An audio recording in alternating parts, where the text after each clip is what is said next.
Hi hello అందరికి నమస్తే. నేను ముసుకరావు నర్సే. నేను ప్రస్తుతం వెంకటాచార్య ఇంట్లో ఉన్నా. అది వీడియో ఎందుకు చేస్తున్నానంటే, నిజాయితీ గల పాటలు పాడలేక చాలామంది మొగోళ్ళు మిసాలు తిప్పిన వాళ్ళంతా మిసాలు గీకేసుకున్న సందర్భంలో సుఖరావు నర్సే బయటకు వచ్చింది.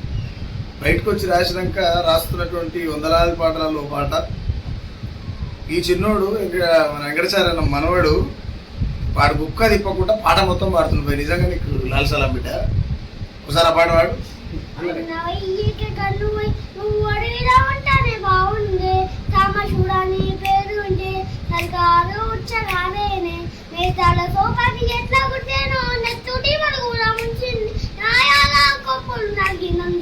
ప్రజల బలం వస్తుండే అన్నవయ్యకి కన్ను నువ్వు అడవిలో ఉంటానే బాగుండే రామశుడాని పేరుంటే సర్కారుగా ఉంచగారేదే రామశుడాని పేరుంటే సర్కారుగా ఉంచగారేదే పదకొరు కోసిన పళ్ళకు ప్రేమ కళ్ళ కొడుకువో అడవి పాటలో నా ఆయుధాలు ఎత్తి అన్నవో కండాల సులుగుండెన్నో దాటుకుంటా తరుముడు నడిగినవో దండకారణ్యం గుండెకాయవై పెళ్ళయుద్ధానివో అడవికి అడుగుడు నేర్పిన అన్నాల ప్రాణాలు తీసున్నదే అడవికి అడుగుడు నేర్పిన అన్నాల ప్రాణాలు తీసున్నదే ఇరువెల్ల వచ్చినాయని అడుగుతే అర్బాను నచ్చలేదంటున్నారే అన్నవయ్యక గన్నువై నువ్వు అడవిలో ఉంటానే బాగుండే సామశూడాని పేరు వింటే సర్కారుగా ఉండే జారేనే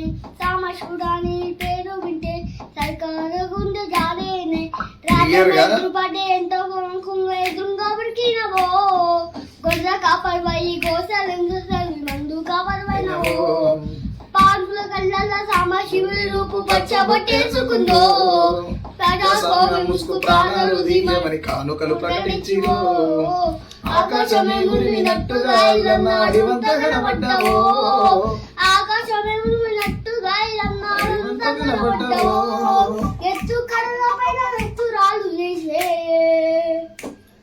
జీలు వల్ల తెగువానివో అన్నవయ్యకే గన్నువై నువ్వు అడవిలో ఉంటేనే బాగుండే సాంబశివుడాని పేరు వింటే సర్కారుకే ఉత్సగారేది సాంబశివుడాని పేరు వింటే సర్కారుకే ఉత్సగారేది.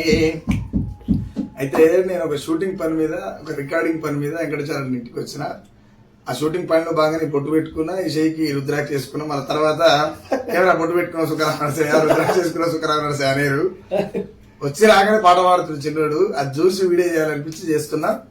ఇలాంటి పిల్లల్ని మనం అంటే ఇంకా నేర్పితే ఇలా ఆదరించి మనం ఏ సబ్జెక్ట్ అయితే చెప్పాలనుకుంటున్నా వాళ్ళకి చెప్తే రేపటి తరానికి, ఈ తరానికి అంటే నేర్పడానికి సుఖరావు నరసే ఇలాంటి వాళ్ళు చాలా మంది ఉన్నారు. రేపటి తరానికి ఇది యుగం కాబట్టి రేపటి తరానికి ఇలాంటి గొంతులు, ఇలాంటి సబ్జెక్టులు, ఇలాంటి నేపథ్యం చెప్పేటోళ్ళు ఉండరు. కాబట్టి ఇలాంటి బుడ్డోనికి ఇది బుడ్డపిల్ల కాదు, ఇది పులిపిల్ల లెక్కన ఉండేడు. థ్యాంక్స్ చెప్పందరికి.